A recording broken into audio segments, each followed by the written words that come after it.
Hello and welcome to the Nuke Show YouTube channel. In this video I would like to see how an entry-level workstation graphic card from Nvidia handles 12 games paired with AMD's stock Ryzen 5 5600X. The full system spec is in the video description down below.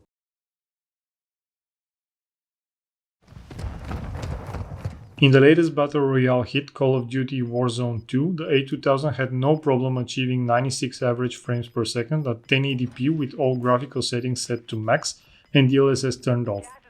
The 1% low was 50 frames per second and the 0.1% was 40 frames per second. Of course, if using competitive settings, the frame rate will go higher, which would be suitable for playing on a high refresh rate monitor.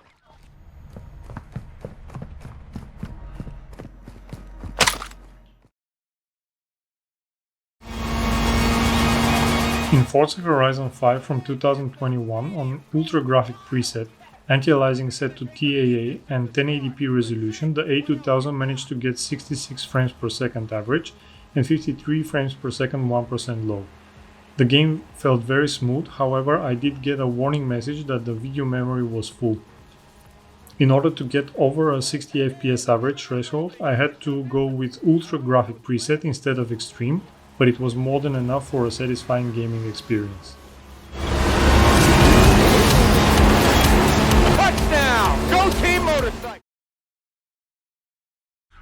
Those guards weren't at the gate earlier. In Shadow of the Tomb Raider from late 2018, the average frame rate was 87 FPS, the 1% low was 70 and the 0.1% was 66.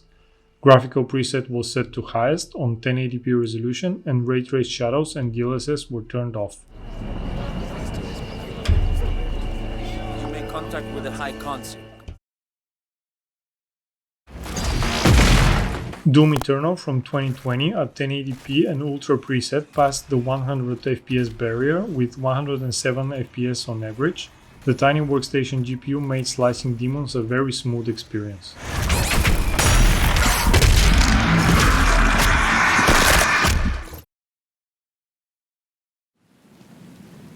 Battlefield 5 was another game where the average frame rate was above 100 FPS and both 1% and 0.1% low were above 60 FPS. The test was made with a graphic preset set to Ultra at 1080p resolution with DXR and DLSS turned off.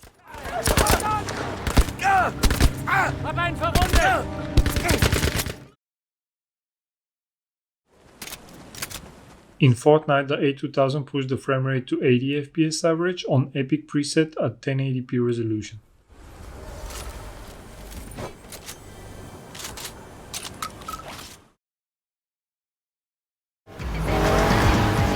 In 2019 Need for Speed Heat, the 24th game from the series, the A2000 averaged 71 FPS at 1080p with ultra quality preset.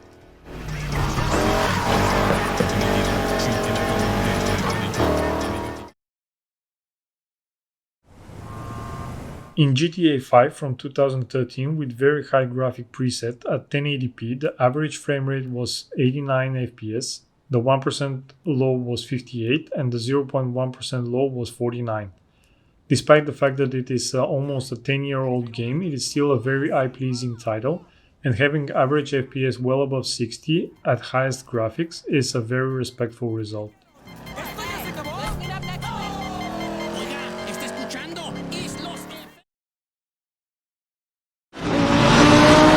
In Assetto Corsa Competizione from 2019, I had no problem to set everything to maximum and get above 60 FPS average at 1080p resolution with DLSS turned off. Average FPS 73, 1% low 55 and 0.1% low 51. Car on the right. Clear on the right. Big cut, 5 left. In another racing title from 2019, Dirt Rally 2, with everything set to max at 1080p, the frame rate averaged at 68 FPS. 60, 6 left, opens 30, 6 left, into 5 right. In Metro Exodus, I could not pass the 60 FPS threshold with DLSS turned off, but it was close enough with 52 frames per second average. With extreme graphic quality preset, the game looked amazing and the frame rate was more than enough for an enjoyable gameplay.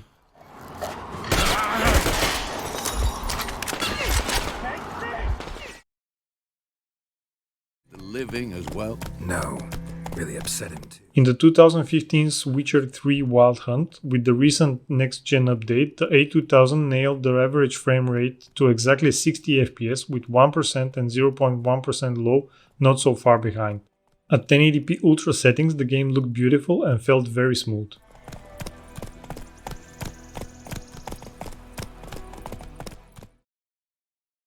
In the 12 games I tested at 1080p resolution and highest graphical settings in most cases, the A2000 managed to achieve between 52 and 107 average FPS, and in almost all games the frame rate was above 60 FPS.